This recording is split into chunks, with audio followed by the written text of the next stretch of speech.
Welcome to the Into the Wilderness podcast. I'm your host, Timothy Regal. Today I have joining me Adam Lane-Smith. Adam is an attachment specialist. He spends years practicing as a licensed psychotherapist and now focuses his specialty on helping people fix their attachment issues. He's the author of several books, including Slaying Your Fear, a guide for people who grapple with insecurity. And his new program, Attachment Bootcamp, is a proven 10-step system to love yourself, connect with others, and find lasting romance. So, Adam, thank you for joining me today. I'm glad to finally have you on my podcast. Man, thank you so much for having me. It has been a joy knowing you all this time, and I can't believe it has taken this long for us to finally connect like this. Yeah, it's awesome to finally put this together, and I'm looking forward to this conversation. And I think we're going to help a lot of people with this, and because I know the work you've done has been very helpful to me. Even a couple of years ago, just the things that you tweeted and stuff helped me overcome things I was struggling with, and even now helping me heal and grow my marriage and everything. So I appreciate everything that you do, brother. Well, thank you for saying that, man. I love your work. I love that you fight so hard to guide men to be men of character instead of just being men that they have fallen into. So mutual acceptance and mutual respect, both sides. Absolutely. So you're an attachment specialist. Mm-hmm. So attachment is kind of a thing that's you're hearing about a lot more in therapy circles and counseling things over the last few years. So explain what is attachment? Yeah, most people, they think of email or they think of Buddhism. Let's take a third explanation here. Attachment is the mechanism in a human brain that allows you to connect to other humans, to give and receive love. It is the part of you that believes other people are capable of loving you. That's what attachment is. It can be secure, where you say other people will love me and will like me and will act in good faith, and that they themselves are pretty decent people, and we can form a mutually fulfilling agreement. I don't have to be on guard. That's secure attachment. Or you can get that broken. You can get three different broken types. Your parents didn't raise you to understand that you can get your needs met, or you got hurt, or you got abandoned, or you feared abandonment. You can become fearful that you don't deserve love. That's anxious attachment style. So you have to earn approval from other people. You can never ask for your needs to get met. You got to pretend to be perfect all the time, or you will get found out as a fraud and abandoned. Or avoidant attachment style, you believe somehow that everybody else is incapable of good faith because they will default to selfishness and hurt you, or eventually turn on you anyway. So you got to manage other people, you got to stay safe from them, and just keep out of their arm's reach so that they can't get in too close. And then there's a third type, disorganized type, which is a blend of the two, of going back and forth. You got really hurt, so just one wasn't enough. You have to be mobile and adaptive to see who's going to do what, who's going to hurt you how, who's going to abandon you, and then you got to duck out when it gets too much. That's attachment, and it really does factor into how you can connect to other people. Because if you don't believe they are capable of good faith, or that you deserve to be loved, and if you think you are always on the edge of being abandoned, you can never relax. This is the key distinction for most people in, are your relationships going to work, or are you going to live a life that is painful? This is it. So it's all about how you interact with other people and those connections, those relationships, not necessarily how you feel about yourself. But I would say, how you feel about yourself plays into a lot of that, most likely as well. Absolutely. The goal is not to just have good attachment and sit there having good attachment. The goal is to have secure attachment so that you have great relationships. If you have broken, insecure attachment, your relationships will not fulfill you. Your brain chemistry is going to be off. You're not going to be bonding with people. You're going to be scared all the time. You're going to be nervous. You're going to be worried. You're going to feel like the odd man out. And you're always going to feel like everything is a danger and a risk. That's the problem with broken attachment, is it isolates you from other humans so that you never really feel safe.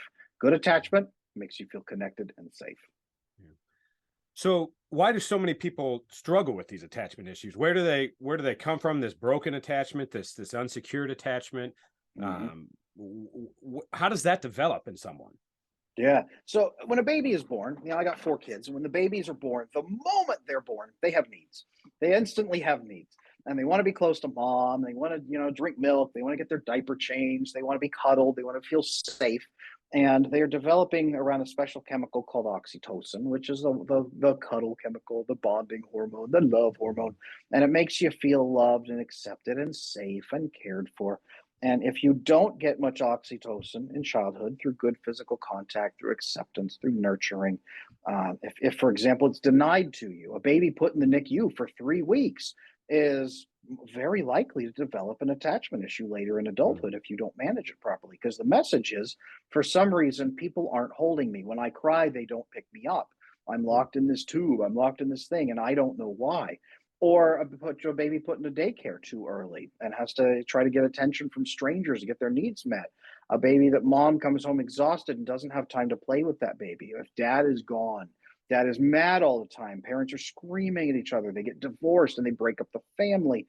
Any number of things where the baby's brain says, I don't understand why this is happening, but it's either my fault somehow that I caused this and I deserve what people are doing to me in the NICU. Something is wrong with me where no one wants to hold me. So I have anxious attachment my whole life.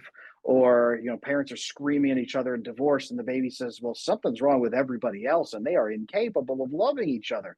So I got to stay safe from these crazy people. The baby's brain forms the wrong idea that this is how the whole world is going to work. And then the child goes forward into life either usually confirming that through bias of I can't trust anyone. And all I can do is worry more often and be more stressed out when something wrong happens. I either have to stay safe from other people, safer than I was before, or I have to earn more approval from people than I did before so they won't hurt me. And it just cements into the child's brain by the time they're 12. This is how the world works. This is how people are going to treat me. I deserve it, or other people are just crazy. And then they go out and they connect to other people based on those beliefs. And you're either going to connect to people who fulfill it and agree with you and prove you right, or you're going to get really confused by the people who don't prove you right and they're secure. And they will be really confused by you by how you're acting because their default is to assume people will act in good faith. And that if people are open, that's cool, that's great. And here you come not being open and being secretive and hidden and trying to earn approval and trying to play games. And they stay away from you. In time, this forms into patterns of you say, well, man, I'm 30 years old and I've only ever been around people who treat me like crap. Well, yes, that's the pattern that your brain created from childhood and now has carried Mm. forward. Or I have had to earn approval my whole life and I've been abandoned over and over and over. Well, yes, that's the pattern that you created. And also, you have self selected out from healthy people and they've selected out from you.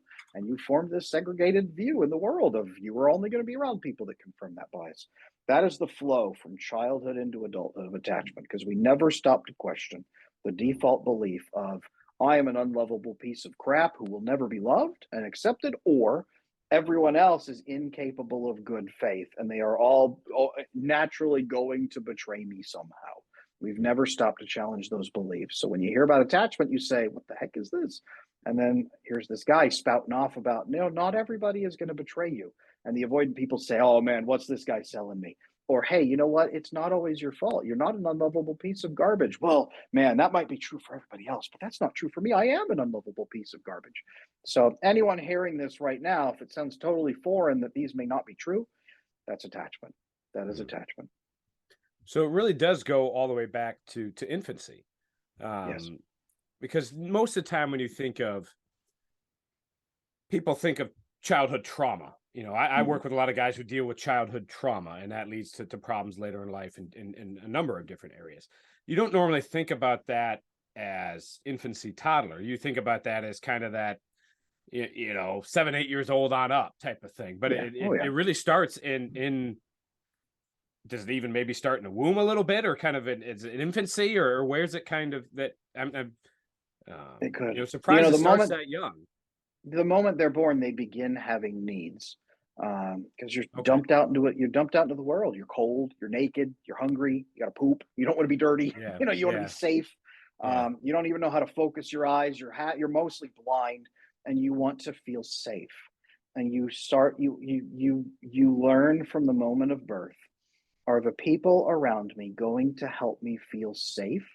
Or do the people around me demand an exacting toll to allow me to feel safe at all? Do I have to earn safety from people? Or do I have to take safety from people? Or will safety be given to me? That's what the Mm. child's brain starts learning. Oh, very immediately, very Yeah. immediately. So it really starts with those having needs. And It then starts with having needs. those needs never end, obviously. You know, they change. You know, you go from, you know, I'm hungry, you know, I'm tired, I need my diaper changed, to, you know, into adolescence and our youth, and then as we get older, those needs change. So what happens there, where because the needs change, the communication of those needs doesn't change? Is that kind of what happens? The communication of the needs, yeah, it gets worse and worse and worse in childhood, where the child stops asking more and stops asking more, starts trying to take, or starts trying to earn through approval, earning approval. You see all kinds of men, you know, nice guy syndrome. I'm going to Right. earn my way into the bedroom with her by doing 10 nice, wonderful things. And she'll be so blown away that I wash the dishes that she will simply rip off her clothes and leap on me like a jungle predator. And when she doesn't, then he says, well, what did I do wrong? And then over time, he will get more and more resentful. The Right. child will begin to mimic these patterns as well. And like, what do I have to do? How much approval do I have to earn? How much do I have to make people like me? How much do I have to hedge my bets against people abandoning me someday? How much can I make myself needed in someone's life? This person has a ton of problems. I can jump right in and help it. This is the urge. This is codependency. Right. This person has tons of problems. Look at this guy. He's a violent offender with drug addictions, and he gambles away money, and he's all these issues. Wow, that's perfect. That's perfect for me. I can save him, and by saving him, he will be so grateful. He will never leave me, even when he discovers I'm an unlovable piece of garbage. This is why a lot of women fall into that trap, and a lot of guys Mm. fall into that trap of trying to save the woman. This is where that comes from. And yeah, we buckle down and we get worse at sharing our needs, not better. Yeah. So I feel like a lot of people have this innate feeling where they don't deserve love. They don't deserve respect. They don't deserve to have their needs met, even if they could communicate those needs properly, and the other person hears those needs properly. They feel like they don't deserve them. You know, one of the most common phrases I hear from men is, "I just don't feel good enough." Mm. And so does that come from the same thing of attachment, and how do they kind of overcome that? Men who just don't feel good enough. That usually does come from attachment. That usually men who express that feeling, it's usually anxious attachment. And here's the big problem is anxious attachment. It's not just, well, you feel bad about yourself. It's not just, well, Mhm. you feel scared. It's not just, well, you don't feel like you're lovable. Men with anxious attachment, we have honor codes built into us. We have important things that are important. You know, a religious man has the Ten Commandments, or Sure. whatever his behaviors are, whatever they might be. All of us have an internal honor code of things that we view as right and wrong. And when you have anxious attachment, you will do just about anything to avoid the perceived abandonment you think is coming around the corner. Even if that is just making people happy, even if it's just your boss saying, hey, I need you to work on Sunday, and you go, okay, because you can't say no, because you can't push back. It's never being honest, never being fully honest. So then these men say, you know, I am not a man that I can respect. I am a man who violates the principles I hold most dear for the approval of other people in advance, even in non-life threatening circumstances. Even if they don't know I'm violating my principles to make them happy, I can't ever stand up for my principles because I'm so terrified that if I do, I will be abandoned and I will die. And it links abandonment with death. The infant brain links abandonment with death, so Mm. that link stays in adulthood. So it feels like life or death if you earn disapproval. So those guys go out into the world and they say, okay, I am a person who violates my honesty, and I lie and I conceal and I hold back and I withhold, and I feel miserable all the time. So then I have low every brain chemical. So I binge dopamine. So I dive into pornography secretly, but I don't want anyone to know about it. And I have this problem, and I do this, and I have this, and I hold this secret, and I never stand up for myself or never stand up for my family. I am a piece of crap. And it confirms for them the foundational belief of being a worthless person. It confirms it because then they can say, aha, look, I am a man who is never honest. Look, I was right to believe I was unlovable in the first place because look at the things I do. And this is where low self-esteem and self-hatred and all of that comes from. is that attachment that of violating your principles. Avoidant men do this too, to some extent, but especially anxious attachment men do this too. It's Yeah, it's it's a vicious circle. right. So it continues to play out into every aspect of your life as you get older.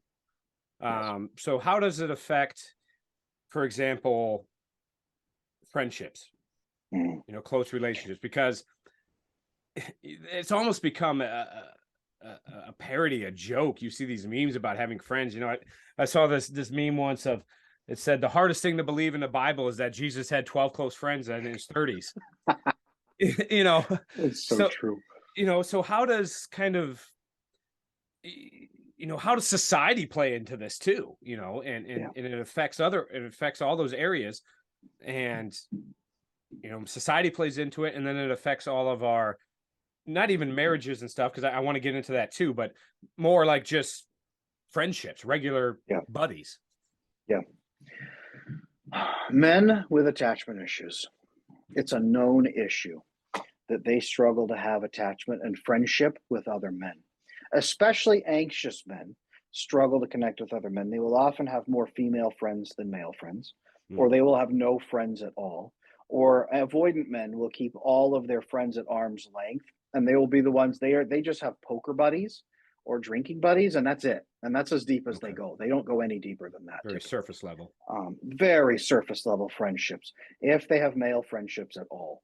Mm. That is what most men fall into, because male friendships, I don't know if you've noticed this, buddy, but they are pretty intense. They push, they Oh yeah. question, they demand, they're right there in your face, and they make fun of you, and they poke and prod at your weaknesses and insecurities for the goal of making us stronger, but Right. also the goal of testing if the other guy really is too weak to be our friend. It's good and bad.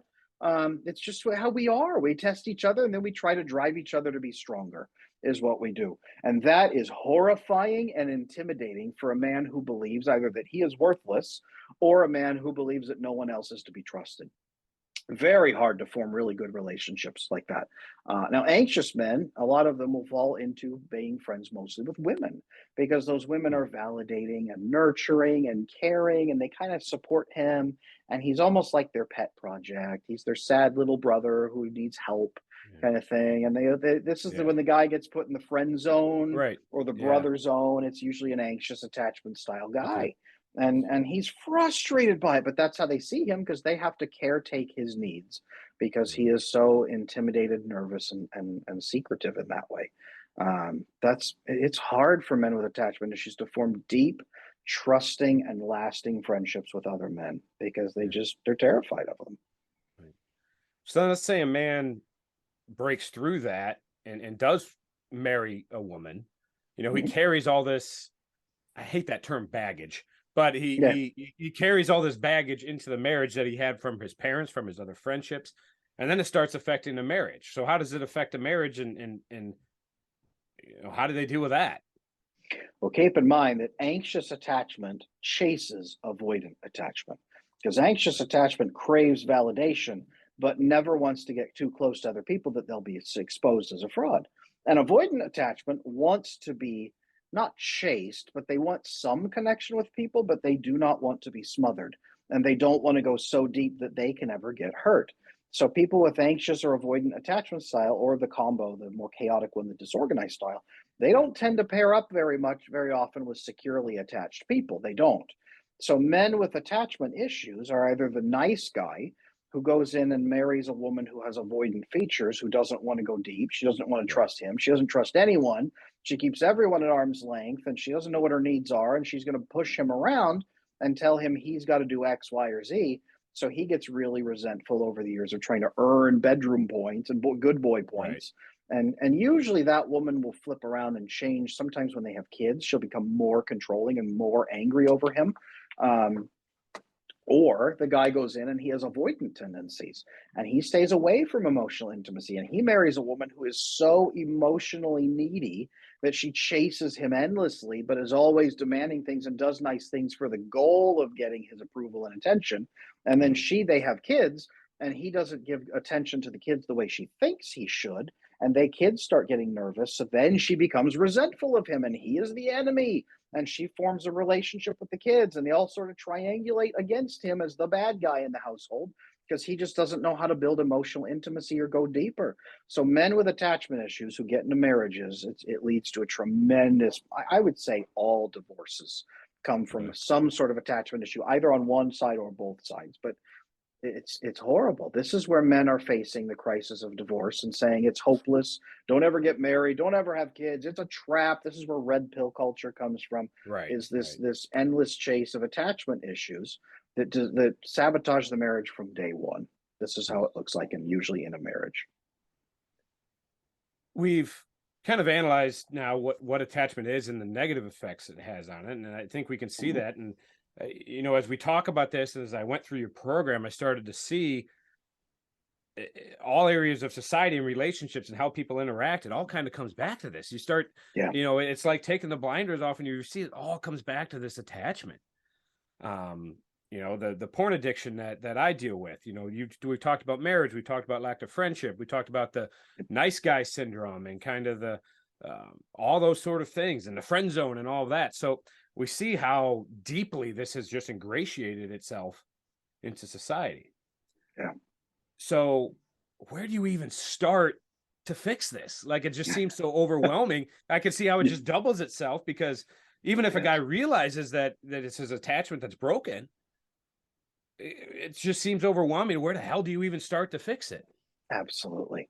That's so many of the emails I get from men is just like, Adam, how the hell do I? That's usually how it begins. Like, and guys come into my coaching practice, into the first session, they come in and they're like shell shocked, and they're just like, and I'm doing the assessment through the whole thing, and you can see them like, "Ugh," as they're like, oh man, this goes so much deeper than I thought it did. And then they have this Yeah. look at the end of it, like halfway through the first session, the assessment session, they're like, Adam, what am I going to do about this? And I say, dude, Yeah. wait a minute.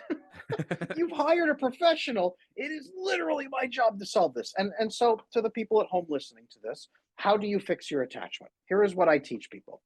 You fix your attachment by, number one, hearing about it and Mhm. chewing on it for a while and saying, is this real? Does attachment really exist? Because what I'm asking you to believe is that gravity doesn't exist.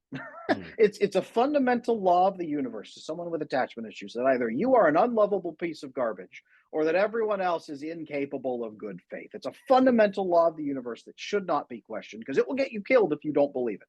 That's number one. So here's Adam telling you, yes, attachment exists. Chew on it for a while. Number two, you need to figure out if your anxiety is so high that you're not going to be able to test this. So check through your body, like, where is your anxiety level at? Could you have a conversation with someone else where you open up and connect to them? If you have panic attacks even thinking about that, do some anxiety work on managing anxiety through your body, through your mental Mm. techniques. Work on it. It's usually step zero. Then you need to identify three people in your life, three people that you could reasonably trust to accept you for who you are, if you're anxious attachment or avoidant, and to act in good faith with moral principles Mm. instead of becoming selfish and hurting you. Identify three people. Two, if you get them, cool. If not, even just one, anybody. But three is ideal. You Okay. identify those three people. Then you go to them and you have what I call the I am an anxious person speech. You may not know this about me, but I am an anxious person. I really struggle to connect to other people because either I worry that I'm a piece of crap, I think there's something unlovable about me, I think I don't deserve love, so I earn approval from other people, so they won't abandon me, and so I break up my honesty and and I don't do those things. I hate it about myself, and I'm not going to do it anymore. And I want to fix this with you so we have an honest relationship. Or the avoidance side, I'm an anxious person because I fear that other people won't act in good faith. But I see you and I respect you and I believe you would. I just have never been able to test it and really trust somebody. But I hate it and I want to start trusting you and as one of my first friends, and I'm going to start building this out. And then comes the last part. Can we do this? Is it okay if we do this? And can you accept me as I am? And you receive the acceptance from the other person. Because 99.9 times percent of the time, people say, yeah, yeah, I already knew this about you. And I didn't know it was this bad, but yeah, no problem. And Yeah. yeah, by the way, I'd love to have an honest relationship with you. What does that look like? Just being truthful to each other? Great. And that people will say, absolutely. Ooh, you receive the acceptance. When you do this with three people, It's fearful and terrifying, but it heals your brain. It heals you. Mm, And then you start going into it, testing it. And as you come to a point where you feel like, man, I don't think I should say that to that person, or hey, I'm afraid they'll find this out about me, or hey, I'm afraid this could happen, or hey, I have this need, but I don't think I should ask for it because I'll be a burden. No, wait a minute. You stop and you test that with the other person. You say, hey, I'm having these thoughts and I have a need I'd like to share, but I'm kind of nervous to share it. Is it okay if I do that?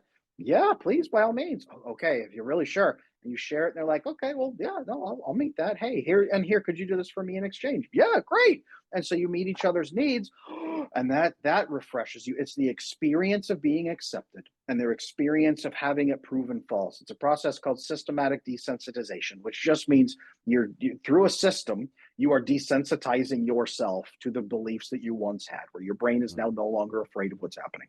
And as you do that, it begins to heal your attachment. You become more and more secure over time, and it becomes less and less terrifying. And that is what heals these problems. Yeah.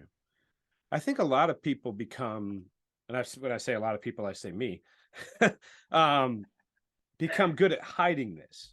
Yep. Because I never realized kind of until I went through your program that I didn't think I go through this is like, I don't know that I really have attachment issues. I feel like I have good relationships, but, Right. and I'm not this guy that, hides in the corner and is scared to talk to people and scared to put, I'm kind of the opposite. I can go out and make friends with a cardboard box. I can talk to anybody. I can bullshit my way through any situation, Mm-hmm. anytime, Mm-hmm. anywhere. I'm Mm-hmm. I'm kind of this charismatic guy, that can talk to everybody. But I realized going through that a lot of that is a defense mechanism, Yes. and a lot of that became an external validation. I kind of created almost this um character that I play, Yes. in order to hide those attachment issues and those Yep. insecurities. So Absolutely. it took me a little bit to understand that, um because a lot of times you think of these sort of things, you think kind of the guy that's, the super nice guy and a pushover and is afraid of his own shadow. I'm Yeah. kind of the opposite. I'm the bull in the china shop who, is kind of an asshole sometimes. But a lot of that was to deflect anybody from seeing the true me. Yeah. That is usually the case to protect yourself. What's happening is your brain chemistry is out of whack because you're not receiving the good chemicals, the bonding chemicals you need, the big Mhm. five, right? Oxytocin, Right. vasopressin, serotonin, GABA, and then there's Yeah. dopamine. And when you take Yeah. away your relationships, you've got dopamine left. This is where porn addictions and stuff come from right here. Because if that's the only button you've got to ever feel good about anything, then Yeah. that's all you've got. And of course, you're going to hammer that button. When guys fix their attachment, porn usually is. It's not that they like never care about it again. It's like, man, who wants that stuff? Get away from me. That doesn't fulfill me anymore. Yeah. It changes your taste buds, if you Yeah. want, for dopamine. And that's really what I had to learn to, and I'd even at this point had already overcome my addiction, but Yep. I was learning why it started in the first place, Hmm. and what was driving it. And that's a lot of the coaching that I do with guys. We go back and break down what's the why, why are they going after that? And a lot of that, has to do with these attachment issues of not feeling good enough. And Yeah. rejection is a huge one. And that was probably a big Oh one yeah. with me. I Oh faced yeah. rejection some as a teenager, and now, it might have nothing to do with porn, with sex or anything like that. But let's say I just have a crap day at work. It feels the same. I feel the same emotional pain as I did when I was 15 and got dumped by some girl. Yes. Absolutely. You know, That's it. so how when it comes to that with porn and attachment issues, is that kind of how they break out of it? Kind of the same thing, going back and tearing down those walls, and they need somebody to do that with them.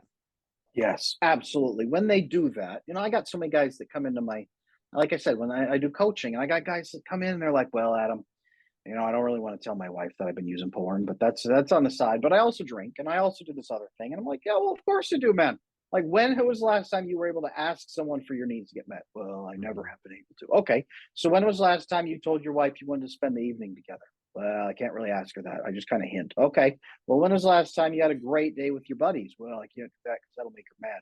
Okay. Well, it's like you're Yeah. you're running yourself down into the ground. You never replenish yourself in the relationship. You're not getting the oxytocin you need. You're just miserable. So you're pounding the sugar and you're pounding the porn. Of course, dude, fix that. Fix your relationships, get fulfilled in them, and all the other stuff. Like, it's amazing when someone fixes their attachment, they lose weight easier, they get on diets easier, they want to work out, they want to get clean of everything, because all those things that used to be attractive, it's just not anymore. It's just not. Yeah. Yeah. We mentioned dopamine and how it relates to attachment into porn. In Mhm. your attachment boot camp program, you discuss the differences between the way men and women bond. You know, Yep. males bond by vasopressin and A lot women more. Yep. bond by oxytocin. A lot So more. can you Yes. explain, what differences are those? What do they mean? And then how does it in turn affect a relationship? Absolutely. Oh, absolutely. So vasopressin is a hormone that very few people hear about, and it does a ton of things in the human body. So any nursing students or doctors listening to this, yes, it's also a diuretic, but vasopressin is also released into the body and into the brain, especially, and does a bonding property with human beings when we overcome stress together. Right. So, Okay. Timothy, you and me, 10,000 years ago, we'd be fighting off, rival tribes, hunting for Yeah. mammoths, and feeding our family. And when we achieve a goal together, our brain logs that person and says, aha, when something is stressful, this person is a good person to go to because they will help me solve problems. Hmm. We can be a team. And it's a very important bonding mechanism that connects that. And men have more receptors for this than women do. And if you have a difficult childhood, it will often shift a lot of your other receptors to vasopressin receptors because your brain says, I'm in a dangerous world. I need more vasopressin bonded friends, and I need to prioritize survival over feeling good. So vasopressin, incredibly important for men. Solving challenges together, doing escape rooms together, paintball guns together, teaching each other skills. Right. Father and son bonding over teaching and over accomplishing things together, winning a contest together. Shoot, even doing a jigsaw puzzle together. Anything where you can high five at the end and say, we did this. Cooperative gaming, MMO Yeah. games and stuff. They feed vasopressin right into the men who are doing the challenges together. Is that Vasopressin, crucial. is that why you see the very unique and strong bonds of men who served in the military together? Yes. Oh, big time. That is hardcore vasopressin bonding. And the military knows this Yeah. mechanism and they do it on purpose. They foster it through boot camp. They foster it as working as a unit. They foster it as achieving missions and goals together. And that's why, yeah, you see the guys in their 90s and they climb up out of their wheelchairs to give each other the biggest hug on earth that you've ever seen. That's the vasopressin bond that is Hmm. still there to that day with those men. 100%. Right. Yep. So Women have these receptors too, yeah. but it's really big for us men. Really big. So that's how men bond through vasopressin. So bond by action together. A lot more, yes. So how is it different with women and oxytocin? Women have, so oxytocin entered, what we can show is through research, oxytocin seems like it entered the species on Earth around the same time as mammals began to lactate. So oxytocin, one of its primary features is to allow a female mammal to release the milk easier so the baby can drink it easier. So the more Hmm. oxytocin the female has in her system, the easier it is for the baby to drink and the easier for the baby to get those nutrients. But oxytocin is incredibly important for feeling close and safe and connected and warm because moms have oxytocin. It releases when they give birth vaginally. So then the baby, they feel bonded and safe with the baby. They love the baby. This is why moms who are about to give the baby up for adoption suddenly can't. It's an Right. oxytocin flood when they give birth and when they breastfeed. They have tons of oxytocin when they breastfeed. And then the baby receives oxytocin when it's suckling and drinking as well. Tons of oxytocin. So we are primed between mother and child to flood with oxytocin. Women flood with oxytocin during their physical climaxes in the bedroom.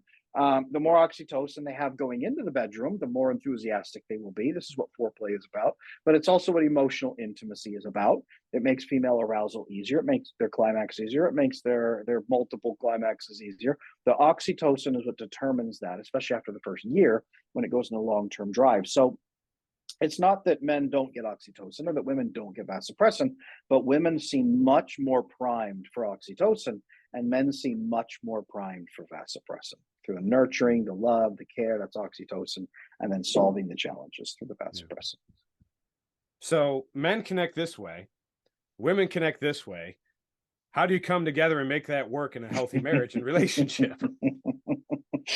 Well, it's interesting. The research shows that couples who have more vasopressin bonding together are the Mhm. ones who stick it out through challenges and crises. So if you assume that you are vasopressin bonding all the time, and then you hit a big crisis, the man is going to shift toward his woman and say, "We are going to take this challenge on together and we will accomplish it."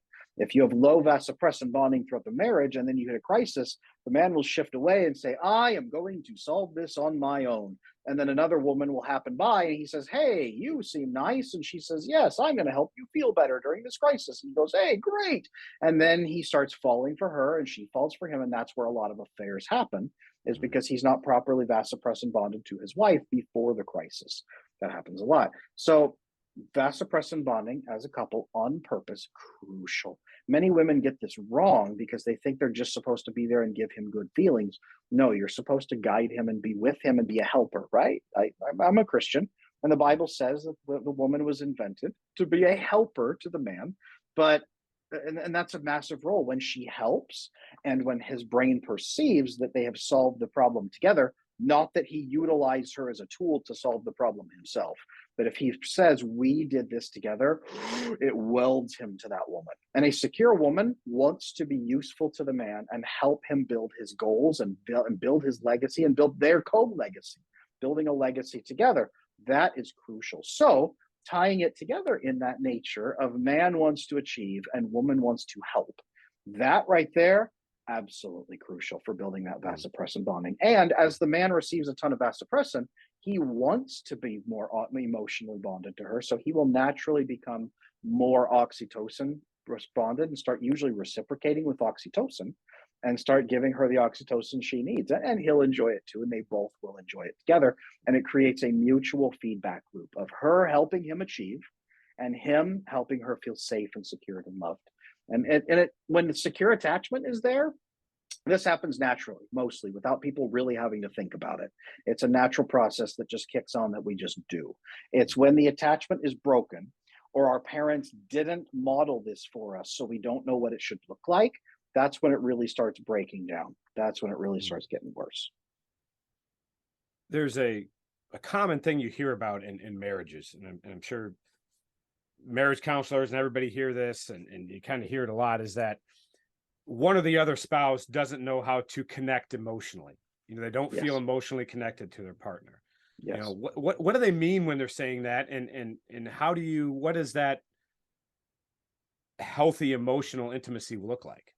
Yeah, that usually is a lack of oxytocin. Now, if you don't have Mm, much oxytocin in childhood, your parents didn't nurture you, care for you, comfort you, hold you, didn't say, "Hey, good job, son. You did great. I'm proud of you." When you didn't get much of that, you don't know how to do it. And it's not that mm, you're a bad person, it's just that you are deficient on oxytocin. So then you go out into the world deficient on oxytocin, and oxytocin, having it in your system, is what makes you feel affection for others and then want to do things that would help them feel loved and affection and cared for. So if you have low oxytocin yourself, you don't it doesn't even occur to you to help someone else have oxytocin release as well. So usually what that means is that person got very little oxytocin bonding from their parents, don't even know how to do it in adulthood. They're scared to try it because of the attachment issues to getting too close to someone, of either getting hurt and exposed and abandoned or getting hurt and trapped. So then they don't understand that a relationship can have oxytocin. And then they just go into it and say, "Well, we're just supposed to be here and give each other good feelings like dopamine back and forth until one of us gets tired of it and quits." Then that's how mm. they view marriage. And that's just, they don't know any better. They don't know that there can be better. And the other person is sensing a difference and saying, like, "No, I want this oxytocin bonding." But they don't know the word for it. That's the emotional intimacy. And the emotional intimacy is being trusting, cooperative, cooperating with your partner, trusting them to act in good faith with you. You have a problem or you have a need, you go to them and you talk to them about it. Say, "Hey, here's this need I have. What do you think of this? Can we do this? Is this something we could fulfill? You want to make a change? Hey, here's this change I'm thinking about. What do you think of this? Can I get your input on this? Could we do this together?" Instead of, "All right, here's what I want. I got to figure out how to make them do this. All right, I want sex tonight. How am I going to make my wife do that? What button do I need to push?" It's the cooperation of working together as a team, openly, transparently, and in good faith and good trust. That's what Mm, emotional intimacy needs to look like. mm. So they really have to fix, if you want to have that emotional connection, you have to fix yourself first before you can fix the marriage. Mandatory. Absolutely mandatory. Yeah. You brought up a minute ago your faith. I'm a man of deep faith. You are as well. Mhm. Is there anything attachment related mentioned in Scripture? And what role can our faith or our religion play in our, maybe that's a cause of our attachment issues, but especially in, I think, healing our attachment issues. Mhm. Absolutely. So, a couple pieces that you need to understand of how attachment relates back to the Christian religion. I'll speak to Yeah. specifically. Yeah. Um, Remember that Jesus said, "The truth will set you free." Mm. Attachment issues are about hiding the truth, especially if you have anxious attachment style. When you open up and say, I have anxious attachment, I think I'm unlovable, I've been hiding it all this time, and I've tried to earn approval from people, but I can't do it anymore. So if there's something unlovable about me, please tell me. And by the way, here's my needs that I've been keeping secret all this time and resentful of people for not meeting them, but here they are. And everyone says, well, we accept you. That's fine. We love you. Just tell us the truth from now on. Really? The truth literally sets you free. It sets you free inside Yeah. that. And then we think about in the Bible, we talk about God is love. It's his nature. And so Right. what is love? Well, it is working for the good, the genuine good of others, but without destroying yourself. I mean, there's self-sacrifice, but you don't just run yourself into the ground for no reason. You make sure that the other person knows what's going on, and you build mutual fulfillment for all people involved. And what's really good for the other person, not just makes them happy, but Mhm. what's really genuinely good for the relationship. And the Bible talks endlessly about not overwhelming and obsessing over outcomes, but of focusing on the relationships instead. It's not about how much money you get. Right. It's about how good the relationships are as you go along. The Bible is the Christian faith is it's a it's a guidance for a relationship, our relationship to God. That's what it is. Our faith is a Right. relationship. So when we have broken attachment, the reason so many people fall away from the church is because they cannot conceive of the reality of a really loving God who looks at them and says, I love you, and there is nothing you can do that will ever make me stop loving you. And I will always act in good faith with you, and I will always care for you. And here is my exact requirements, and I will always help you meet them. If you ever fall short, you just need to act in good faith with me too. And you tell that to someone who has anxious attachment that says, I'm an unlovable piece of garbage. There was something made in me that is wrong. I am worthless. No one could ever love me. And I do not want to be seen. And I do not want someone poking around on my insides. And you show them the concept of the eye of Sauron staring at them, seeing their Right. imperfections, and they run away. Then they don't want that. And if they had issues with their parents, with attachment, then they probably will deny and say, well, they don't follow the faith anyway, so it's probably not true. And they run away from the faith. Or they stay Right. in the faith, but they think that salvation is for everyone but them. I've had pastors of mega churches come into me for help and admit to me, Adam, I lead a congregation of thousands of people, but somewhere deep down inside, I don't actually believe that I'm going to be saved. I think that's for everybody else, but I am worthless and incapable of really being loved. And I've never admitted that to anyone before, but can you please help me? And yeah, I'd be happy to. So we work on what love is. And then the avoidant people say, well, man, everyone in my life is nuts, and everyone is hurting each other and treating each other like crap. And then they come tell me this stuff about God, but then there's all this evidence of bad Christians hurting each other. This must be fake. This is fake. And are you kidding me? A God that tells us that we have to care for each other and nurture each other? Pfft, yeah, right, buddy. And they spiral off. So anxious and avoidant, they both leave the church. Why wouldn't you at that point? They're terrified if God is real, then this is horrible, and they don't see any evidence of it here on earth. So when they fix their attachment, they say, well, what is love?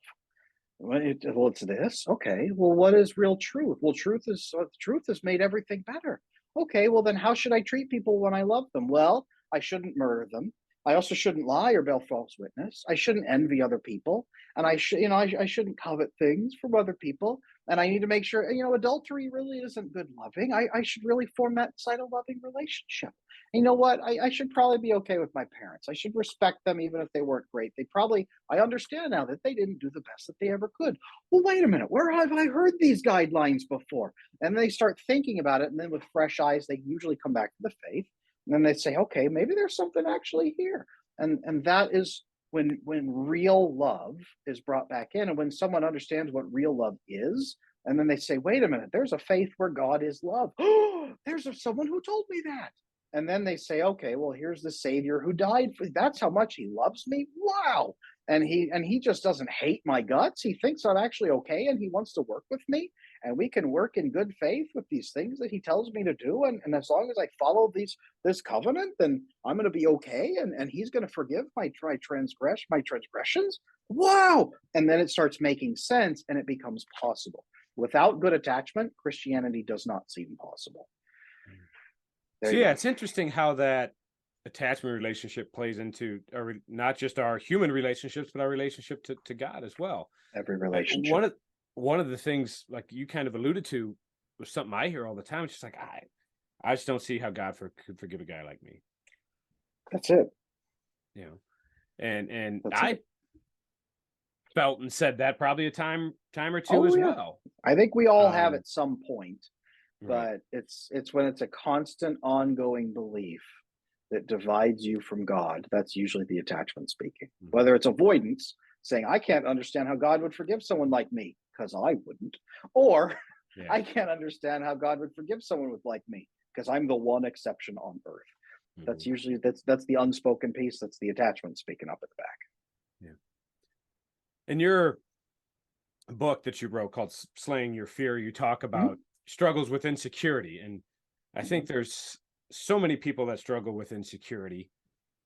Some may not even be aware of it. I think other people cover it up. I think this whole, again, you see this whole thing in society and on the internet and all that stuff about, well, I'm just an introvert, and that term gets overused and misaligned and misinterpreted a million times. But, people deal with this insecurity. Where do these insecurities come from, and how do they overcome that with slaying their fears?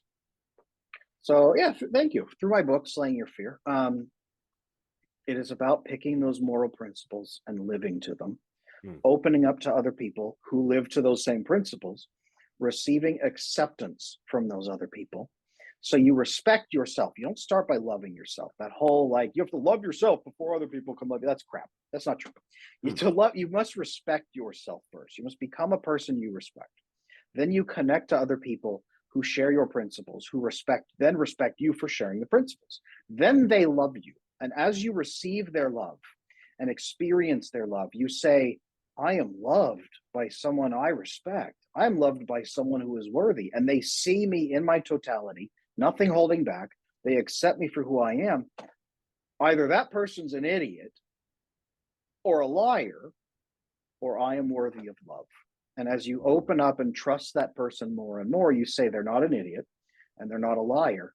So the third must be true. I actually deserve to be loved. And then you start to love yourself. It begins with respect and it ends with love. That is the pattern. And as you do that, that crushes that insecurity, and it guides you to a pathway where you come to love yourself from the love that you have experienced from others. You mentioned you have to identify what your principles are, and that's in the attachment boot camp. That's part of it as well.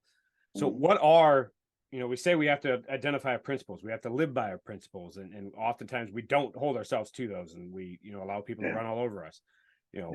What are our principles, and how do we identify them? Good question. So it's your honor code. It's your death before dishonor. It's the things that if a person came up to you and said, you are not really a man of this, are you? You're not a man of honor. You're not a man of integrity. You're not a man of honesty.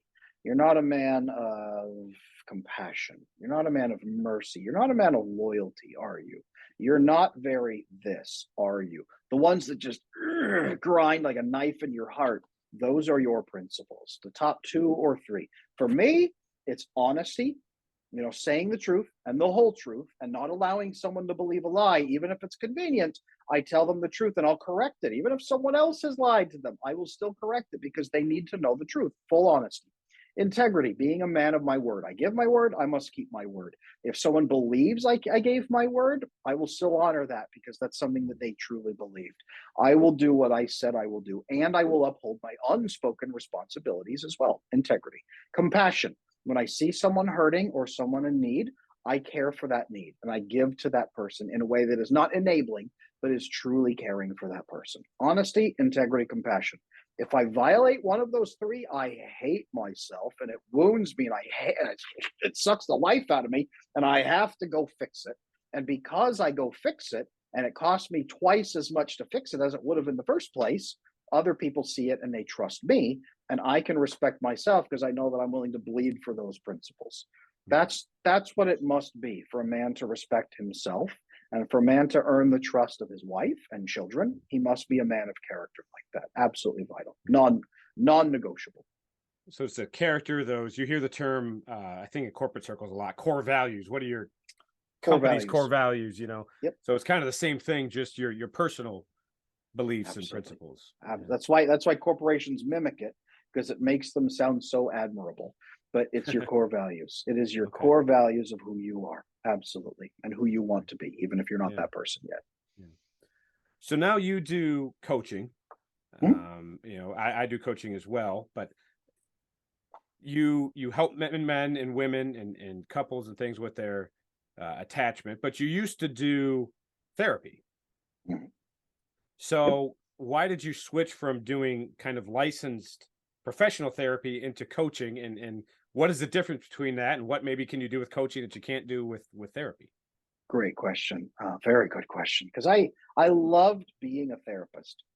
And it was also so very limiting because so many people, nobody seemed to know about attachment. Now, I've given all kinds of talks and all kinds of seminars and lectures and teachings to people in the healthcare professions and even many other therapists. I've had to train them because the problem with American graduate schools and therapy schools and whatnot, if you want to call them that, is that they don't teach much attachment. They teach to the diagnoses in the book.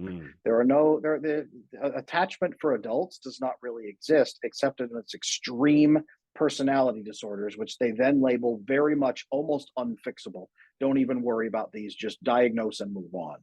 So attachment is not much taught. So I worked for years, 6 years for a master's degree, then 3 years of apprenticeship under other therapists of getting my license. So 9 years to become a therapist, and then years in the field working and teaching. And I loved the work, but I could only do therapy in one state where I was licensed, one US state. And I asked them, I want to go coaching, but I don't want to give up my therapy license. Can I do that? And they said, any coaching that you try to do will be treated as therapy and will be held by the same laws that therapy is held by. And I said, can I coach internationally? Any coaching you try to do will be treated as though you were doing therapy. I said, can I run a group and do coaching in a group? Any coaching you try to do. I said, man. So for me to be able to do this and teach and help and guide, I had to give up my therapy license so I could coach internationally and coach every person. So I can even just coach across the state border with other people. So now I coach people all over the world, and I am the attachment specialist because it is my obsession, fixing attachment. And now I can be so much more directive because people aren't just coming in for general therapy and they aren't just expecting to sit there for 6 months and they're not just going to cry on the couch for 6 months about their problems. And I'm happy to listen to those things. But now people come to me for performance improvement. When there's a problem, when they're miserable, when they want to fix something, they come to me to fix it. And they say, okay, Adam, how many sessions is this going to take? What's it going to take? And I say, all right, we're going to get in there. We're going to fix it right now. Then we fix it and we find their solutions and we go fast. It's much faster than therapy. You're a coach. You understand. It's directive. It is very directive. It's very tactical. Go home, say this, have this conversation, tell your wife this, do this thing, have this conversation with your son, fix it this way. Here's what you need to do. Use this phrase, do this. Here's how to fix this. It's not like, well, how'd you feel about that? Well, what do you think you should do? It's very tactical and guided. So I love that. I was somewhat that way as a therapist, but people don't expect that as much from a therapist. People crave that from a coach. So I feel freer as a coach in some ways. It is just wonderful. It's wonderful to be able to help people make those changes and see them as you understand from a coaching Sure, perspective. sure. It's wonderful to see that hope in their eyes and then see that accomplishment. It's a little bit vasopressin bonding too when you high five at Yeah. the end and say, Oh, "We true. did Yeah. it, buddy." Yeah. It's good. Well, I'm glad you're doing that. I think, the world needs more people like that are going to not just, yeah, like you say, live and die by the DSM, but actually get in the trenches with people and help them Yeah, solve their problems. there you go. We need that. And I think that's great that you do that. Before we wrap up here, I like to give all my guests an opportunity to speak directly to my audience. Hmm. So if you're a guy who's like, let's say my typical person who's probably listening to my podcast, or they're probably a man, they may have a family, they may not, younger guy generally, who's kind of just navigating this world of craziness that we live in, and is listening to this conversation we had. They're identifying with it. They're like, wow, that sounds like me, and this sounds great. How do I do that? And I want to give you the floor to kind of speak to that person directly. Okay. If you've identified with the things that are being said here today, part of you is going to want to believe it. And part of you is going to be too afraid to believe it because it either will demand severe changes that seems overwhelming or intimidating, or because you're afraid you're going to make the attempt and it's going to either make it worse or get you destroyed because it's going to turn out false. My advice to you is to chew on this. Chew it down to the bone. Think about it. Start questioning the things in your life when you go in and interact with people. Do you really have to hide like you do? Are you really happy the way you are? Do you think that there's a chance it could be any better with a couple select people that you could trust? What would that be like to be able to open up and share your needs and just get them met with no fuss and no drama? What would it be like to be able to trust a couple of people enough that you relax fully into that relationship and they tell you when something's wrong and you fix it together as a team in good faith? What would that change for you? Would that change everything? That's attachment. The goal is not to just have good attachment and then sit there saying, I have good attachment. The goal is to fix the attachment issues so you can then build incredible relationships that fulfill you, that give you a purpose, give you a mission, give you drive, give you a legacy, and give you a good, satisfying life along the way with people, brothers, and a wife and kids that you trust, that you really are fulfilled by helping them and them helping you. That's the goal here at the end of the day. I'm an attachment specialist, but I'm a legacy specialist also. I'm a family specialist. I'm a relationship specialist. That's what I want to offer to people. And that's frankly what you guys can have. Learn about attachment, learn that you can fix it, and then reach out for help to the men around you and build that bond because it is never hopeless. There is always better that you can have in your life, no matter where you're starting at. Well, Adam, I want to thank you so much for coming on the show. This has been an incredible conversation, and I think it's one that so many people need to hear. So I appreciate you coming on and talking about it. People want to learn more about you and what you do. Where can they go to find out about that? Great. Yeah. Thank you. My website is adamlanesmith.com, LANE, like the road, adamlanesmith.com. I got my boot camp course on there. I got my coaching on there. I've got my books on there. I've got my private community. The attachment circle is on there. I do group coaching in there. We support each other. We're building the community where people can just be themselves. Even if you don't have friends yet, you can find them in there. AdamLaneSmith.com. I'm on TikTok of all places. I have almost 300,000 followers on there. I do 6 live events a week. I am at Attachment Bro on there. I'm also on YouTube at Adam Lane Smith. I've got tons of video guides. If this has sparked your interest and you're thinking, okay, Adam, I want to learn more about this stuff, but I'm not ready to contact you yet. Cool. Jump on my YouTube channel, check out my videos on there. What is attachment? How does it affect your relationships? How do you share your needs? How to have way more sex in your marriage? All kinds of stuff is on there. And then shoot me an email. Email me through my website, adamlanesmith.com, or shoot me an email at support@adamlanesmith.com. Support@adamlanesmith.com. I will answer you back and I will find you the starting place that's right for you to start fixing this. Great. Awesome. Adam, again, thanks so much for joining this podcast. I appreciate it. I'm so glad we finally made this happen. I am too. It's been a long time coming and it is wonderful. Thank you for doing what you do because so many men are trapped in a spiral in their marriage or their relationship or their life and they don't know how to get out. So thank you for guiding those men. Thank you. This has been an episode of the Into the Wilderness podcast. This is Timothy Regal. Thank you for listening. For additional content and to learn more about Into the Wilderness, visit www.intothewildernessblog.com. You can follow me on Twitter, Instagram, and all other social media at Timothy Regal. TimothyReigle.